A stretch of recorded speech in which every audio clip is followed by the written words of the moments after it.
வாழ்க, குருவே துணை, குரு அடி போற்றி.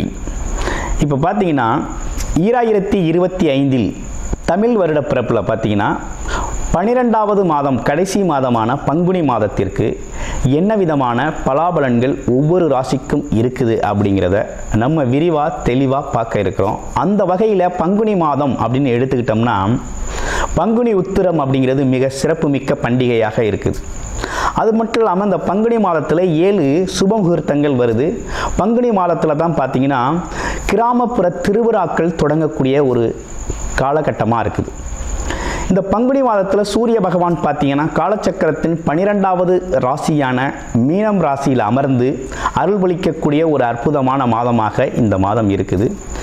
இந்த மாதத்தை பொறுத்த வகையில் பல்வேறு விதமான சிறப்பு பண்டிகைகள் இருந்தாலும் திருவிழாக்களும் திருமணங்களும் அதிகமாக நடக்கக்கூடிய ஒரு மாதமாக இந்த பங்குனி மாதம் அப்படிங்கிறது அமைஞ்சிருக்கு. நேயர்கள் அனைவருக்கும் இந்த பங்குனி மாதத்தில் ஒவ்வொரு ராசிக்கும் எப்படி இருக்கும், என்னென்ன விசேஷங்கள் இருக்குது, என்ன செய்யலாம், என்ன செய்யக்கூடாது, என்ன விதமான வழிபாடுகள் செய்யலாம் அப்படிங்கிறதை பற்றியும், என்னென்ன முயற்சிகள் கை கொடுக்கும் அப்படிங்கிற பற்றியும் முழுமையாக தெளிவாக நம்ம பார்க்க இருக்கிறோம். நம்ம வீடியோவை தொடர்ச்சியாக நீங்கள் முழுமையாக பாருங்கள். இப்போ உங்களுடைய ராசிக்கு எப்படி இருக்குது அப்படிங்கிறத இப்போ பார்க்கலாம். காலச்சக்கரத்தின் 2வது ராசி. அது மட்டும் இல்லாமல் சுக்கிரனோட ஆதிக்கம், மகாலட்சுமி யோகம் கடாட்சம் நிறைந்தவர்களாக இருக்கக்கூடிய நீங்கள் வேலை, உழைப்பு, வருமானம், தொழில், கர்மம் செய்யக்கூடியவராக இருக்கிறீங்க. அப்படின்னா என்னென்னா குடும்பத்தின் தேவைகளை நிறைவேற்றுறதுக்காக ஏதேனும் ஒரு வேலை, தொழில் சம்மந்தப்பட்டு தான் நம்மளோட இயக்கம் அப்படிங்கிறது இருந்துக்கிட்டே இருக்குது. எப்போதும் நம்ம என்னென்னா எல்லோரிடத்திலும் அன்பு பாராட்டுறது, குடும்பத்தை பராமரிச்சுக்கிறது, குடும்பத்தோட தேவைகளை நிறைவேற்றுறது, ரொம்ப அக்கறை எடுத்துக்கிறது. ஆமாம், அது இல்லாமல் எப்போதுமே ஒரு டிப்டாப்பாக ஒரு டீசன்சி மெயின்டைன் பண்ணுறது, இப்படிப்பட்ட விஷயங்கள்லாம் ரிஷபராசி அப்படிங்கிறது ரொம்ப முக்கியத்துவம் உண்டு. என்ன மாடு மாதிரி உழைக்கிற குணம் இருக்குது. ஆமாம், உழைப்பு அப்படின்னா அஞ்சுறது இல்லை, அஞ்சா நெஞ்ச உழைப்பு. ஆமாம், கடுமையான உழைப்பு அப்படிங்கிறது நம்மளால் செலுத்த முடியும். அந்த உழைப்புக்கேற்ற முன்னேற்றம் அப்படிங்கிறது கண்டிப்பாக உண்டு, அதில் எந்த உறுதியாக இருக்குது. இப்போ என்ன நடந்துக்கிட்டு இருக்குது இந்த பங்குனி மாதத்தில் அப்படின்னு பார்த்தோம்னா, இந்த பங்குனி மாதத்தை பொறுத்த வகையில் பாருங்கள், உங்களுடைய ராசிநாதன் 11ஆம் இடத்துல ரொம்ப அருமையாக அமர்ந்திருக்கார். 2ஆம் அதிபதி கூட, 2, 5 குடைய அதிபதி கூடவும், அது மட்டும் இல்லாமல் 4 குடையவர் சூரியன் கூடவும் சேர்ந்து அமர்ந்திருக்கிறார். ராகுவோடு இணைவு பெற்று இருக்குது. ஒரு அற்புதமான யோக அமைப்புங்க. ரிஷபராசிக்கு இந்த பங்குனி மாதம் அப்படிங்கிறது ஒரு சிறப்பான மாதம், ஒரு யோகமான மாதம்னே சொல்லணும். என்னன்னா ஆசைகள், எண்ணங்கள் நிறைவேறக்கூடிய ஒரு அற்புதமான மாதம், நீண்ட நாள் கனவுகள் நிறைவேறக்கூடிய மாதம், நினைச்சதை செய்யக்கூடிய மாதம். ஆமாம், எல்லா வளமும் பொருந்திய மாதம், எல்லா விதமான ஒத்துழைப்பும் கிடைக்கக்கூடிய மாதமாக இருக்குது. இந்த ரிஷபராசியை பொறுத்த வகையில் இந்த பங்குனி மாதங்கிறது ரொம்ப சிறப்பான மாதமாக அமைஞ்சிருக்கு. ஆமாம், அதுலேயும் 4 குடையவன் 11ல் இருக்கார் அப்படின்னா வீடு, வண்டி, வாகன யோகம் அப்படிங்கிறது நல்லா இருக்குது. வீடு கட்டலாம், வீட்டுக்கான திட்டம் போடலாம், இடம் வாங்கிறது அமைப்பு கூடி வருது. அதுவும் குறிப்பாக அரசு சார்ந்த விஷயங்கள்லாம் ரொம்ப சிறப்பாக இருக்குது. அரசாங்க காரியங்கள் அனைத்தும் இந்த காலகட்டத்தில் நடக்கும். எதுவும் அரசு சம்பந்தப்பட்ட வேலைகள் பெண்டிங் இருக்கா, இந்த காலகட்டத்தை பயன்படுத்தி செஞ்சுருங்க, செஞ்சிடலாம், உங்களுக்கு சாதகமாக முடியும். ஆமாம், அது மட்டும் இல்லாமல் அரசு வேலைக்காக முயற்சி செய்கிற, எக்ஸாம் எழுதுகிறவங்களுக்கெல்லாம் இந்த காலகட்டத்தில் பாசிட்டிவான ரிசல்ட் எதிர்பார்க்கலாம். நல்ல முன்னேற்றமான ஒரு ரிசல்ட்டை எதிர்பார்க்கலாம். நல்லா இருக்குது. அடுத்து வெளிநாடு, வெளியூர் வேலைக்காக போகலாம், சூப்பராக இருக்குது. அடுத்து மனைவியால் ஆதாயம் இருக்குது. கணவன் மனைவி ஒருத்தருக்கு ஒருத்தர் அன்பு பாராட்டி ஆதாயமாக வாழக்கூடிய ஒரு அமைப்பு. இந்த காலகட்டத்தில் எவ்வளவு பிரச்சனை இருந்தாலும் நல்ல சந்தோஷமாக வாழக்கூடிய, குடும்பத்தோடு மகிழ்ச்சியாக இருக்கக்கூடிய நல்ல காலகட்டமாக இருக்குது. குழந்தைகளோட தேவைகளை நிறைவேற்ற போகிறீங்க.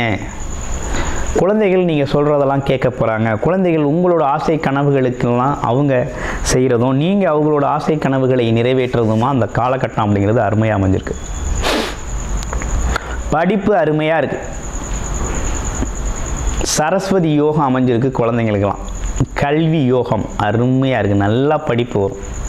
படிக்காத குழந்தைகளும் இந்த காலகட்டத்தில் ரிஷபராசி குழந்தைகள் நல்லா படிப்பு வரும். அப்புறம் அசையும் மற்றும் அசையா சொத்துக்கள் வாங்கக்கூடிய ஒரு அமைப்பு இருக்குங்க. ஆமாம், சொத்து சேர்க்கை இந்த காலகட்டத்தில் உங்களுக்கு தேடி வருது. ஓகேங்களா?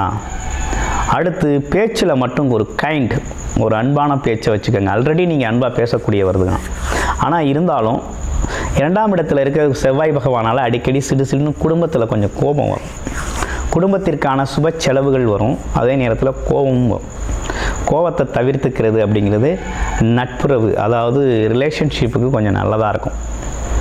அதை கொஞ்சம் மெயின்டைன் பண்ணிக்கோங்க. மற்றபடி வேறு என்ன விசேஷங்கள் இருக்குது அப்படின்னா, தொழில், வேலை, வருமானம் சம்மந்தப்பட்டவரெலாம் எப்படி இருக்கிறாரு அப்படின்னா ரொம்ப சிறப்பாக இருக்குது.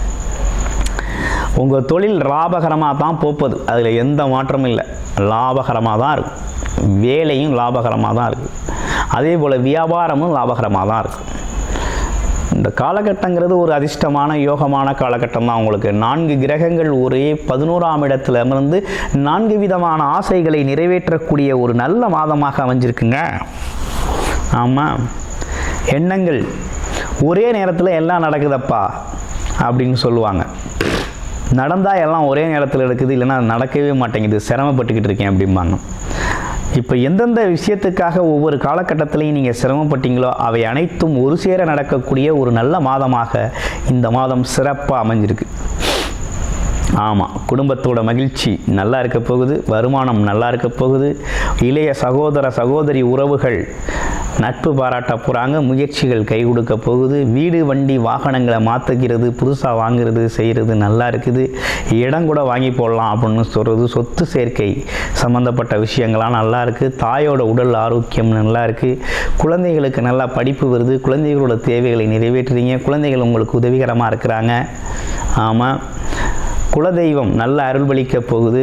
குலதெய்வத்துக்கு இப்போ தான் குலதெய்வம் உங்களோட அனுகிரகம் செய்யக்கூடிய ஒரு நல்ல மாதமாக இருக்குது. ஆமாம், அடுத்து கடன் அடைபடக்கூடிய ஒரு மாதம். சேமிப்பிலிருந்து கடன் அடைக்கலாம். அதே போல் கேட்ட இடத்துல கடன் கிடைக்கும். பெரிய முதலீடு செய்யணும்னா தாராளமாக செய்யலாம். பார்ட்னர்ஷிப் செய்கிற பிஸ்னஸ் எல்லாம் பண்ணக்கூடிய நல்ல அமைப்பு அப்படிங்கிறது ஏற்பட்டிருக்கு. ஆமாம், மனைவியால் உங்களுக்கு கணவன் மனைவியால் ஒருத்தருக்கொருத்தர் ஆதாயமாகவும் அன்பாகவும் இருக்கக்கூடிய நல்ல சூழ்நிலை இருக்குது. ஆமாம், நல்ல வருமானம் வரக்கூடிய அமைப்பு இருக்குது. இடம் வாங்கணும், வீடு கட்டணுங்கிற எண்ணம் மேலோங்கும். ஆமாம், அப்படிங்கிற விஷயம்லாம் நல்லா இருக்குது. வேலை, வருமானம் சம்மந்தப்பட்ட விஷயத்தை 2 பேருமே யோசிப்பீங்க. 2 பேருமே அதற்கான முயற்சிகளில் இறங்குவீங்க. அந்த விஷயம்லாம் நடக்க இருக்குது. அடுத்து என்ன, 8 ராசியிலே இருக்கிறான். 8-11 ராசியிலே இருக்கிறான்.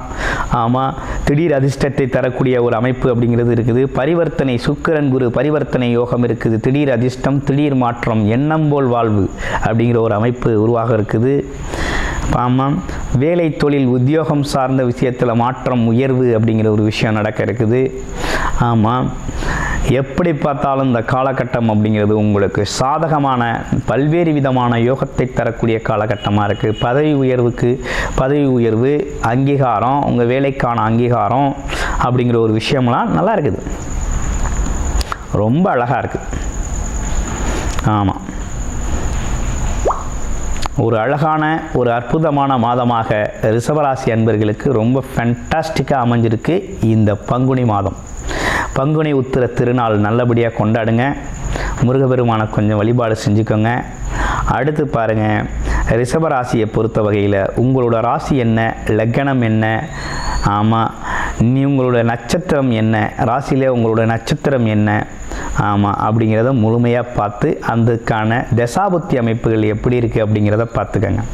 ஏன்னா உங்களுடைய ராசியிலேயே பார்த்தீங்கன்னா கார்த்திகை, ரோஹிணி, மிருகசீடம் அப்படிங்கிற 3 நட்சத்திரங்கள் இருக்குது. கார்த்திகை நட்சத்திரம் நல்ல படிப்பறிவு, கல்வி அறிவு, நிர்வாகத்திறன், ஆமாம், அது மட்டும் இல்லாமல் பார்த்தீங்கன்னா ஒரு போல்டான ஒரு துணிச்சல் தைரியம் மிக்கவராக இருக்கக்கூடிய ஒரு அமைப்பு அப்படிங்கிறது உண்டு. அதே நேரத்தில் பார்த்தீங்கன்னா மற்றவங்களுக்கு உதவி செய்யணும் அப்படின்னா முன் நின்று தலைமை அதை பொறுப்பெடுத்து செய்யக்கூடிய ஒரு குணம் கொண்டவங்களாக இருக்கிறீங்க. உங்களுக்கெல்லாம் எப்படி இருக்குது அப்படின்னா இடம், வீடு, பூமி, அப்பாவோட சொத்து, அம்மாவோட சொத்து இதெல்லாம் கிடைக்கக்கூடிய ஒரு காலகட்டமாக அந்த காலகட்டம் இருக்குது. வீடு அமையும். ஆமாம், ஒரு ஆதாயம் அப்படிங்கிறது இந்த மாதத்தில் உண்டு. அரசாங்க காரியங்கள் அனுகூலமாக நடக்கும், சாதகமாக முடியும். அடுத்து ரோகிணி நட்சத்திரத்துக்கு எப்படி இருக்க போகுது? அன்பு பாராட்டக்கூடியவங்க, கற்பனை திறன் அதிகமாக இருக்கும். எதையும் அதை செய்யலாம் இதை செய்யலாங்கிற எண்ணம் மேலோங்கக்கூடிய ஒரு அமைப்பு. அது மட்டும் இல்லாமல் கற்பனை, காவியம், கலை, இலக்கியம் சார்ந்த விஷயத்தில் அதிகப்படியான நாட்டம் போகும். மனம் எப்போதுமே பார்த்திங்கன்னா இசைக்கு மயங்கினது மாதிரி ஒரு மாதிரி பார்த்திங்கன்னா மற்றவங்களோட கஷ்டத்தை கேட்டு அதற்கு அவங்களுக்காக பரிதாபப்படுறது, அவங்களுக்கு அனுதாபமான வார்த்தைகளை பேசுகிறது அப்படிங்கிற ரோகிணி நட்சத்திரத்துக்குனே உண்டான குணம். ஆறுதலான அமைப்பு கொண்டவர்கள். சரி, ஓகே, உங்களுக்கு எப்படி இருக்குது இந்த காலகட்டம் அப்படின்னு பார்த்தோம்னா, இந்த காலகட்டத்தை பொறுத்தவரையில் உங்களுக்கு குலதெய்வ அருள் பரிபூர்ணமாக உண்டு. அது மட்டும் இல்லாமல் மனதில் இருந்த தடைகள் நீங்கி மனக்குழப்பம் அகன்று ரொம்ப சிறப்பாக இருக்கக்கூடிய ஒரு அமைக்கட்டமாக இருக்குது. அடுத்து மிருகசீட நட்சத்திரம். நம்பி வந்தவரை ஏமாத்துறதில்ல, கோபம் கடகடன்னு வரும். ஆனால் கோபம் இருக்க இடத்துல தான் குணம் இருக்கும் அப்படிங்கிறது மாதிரி. ஆமாம், உங்களால் முடிஞ்ச உதவிகளை மற்றவர்களுக்கு செய்வீங்க. தொழில் நேர்த்தி இருக்கும், திறமை இருக்கும். எதையும் எந்த சவாலையும் ஏற்று செயல்படக்கூடிய ஒரு அமைப்பு அப்படிங்கிறது உண்டு. இந்த காலகட்டத்தை பொறுத்த வகையில் நல்ல வருமானம் வரும். வருமானத்திற்கேற்ற செலவு அப்படிங்கிறது வந்தாலும் சுப செலவுகளாக இருக்கும். அது குடும்பத்திற்கான செலவுகளாக இருக்கும். கிட்டத்தட்ட இந்த பங்குனி மாதம் அப்படிங்கிறது ரிஷபராசியை பொறுத்த வகையில் ஒரு நல்ல மாதமாகத்தான் அமைஞ்சிருக்கு. உங்களுடைய பிறப்பு ஜாதகத்தில் என்ன தசாபுத்தி அமைப்பு நடக்குது அப்படிங்கிறத பார்த்துக்கோங்க. நிறைய ஜாதகங்கள் நம்ம பார்த்த வகையில் பார்த்திங்கன்னா ரிஷபராசியை பொறுத்த வகையில் இந்த மாதம் இனி வர்ற காலங்கள் அப்படிங்கிறதெல்லாம் கொஞ்சம் சிறப்பாகவே அமைஞ்சிருக்குது. ஆமாம், உங்களுடைய பிறப்பு ஜாதகத்தில் என்ன தசாபுத்தி அமைப்பு இருக்குது அப்படிங்கிறத பார்த்துட்டு அதற்கான முயற்சிகளை எடுங்க. இந்த காலகட்டம் ஒரு நினைத்தது நடக்கக்கூடிய ஒரு நல்ல மாதமாக, எண்ணம் போல் வாழ்வு அப்படிங்கிற ஒரு விஷயமெல்லாம் நீண்ட நாள் கனவுகள் நிறைவேறக்கூடிய அற்புதமான மாதமாக அமைஞ்சிருக்கு. நன்றி, வணக்கம், வாழ்த்துக்கள்.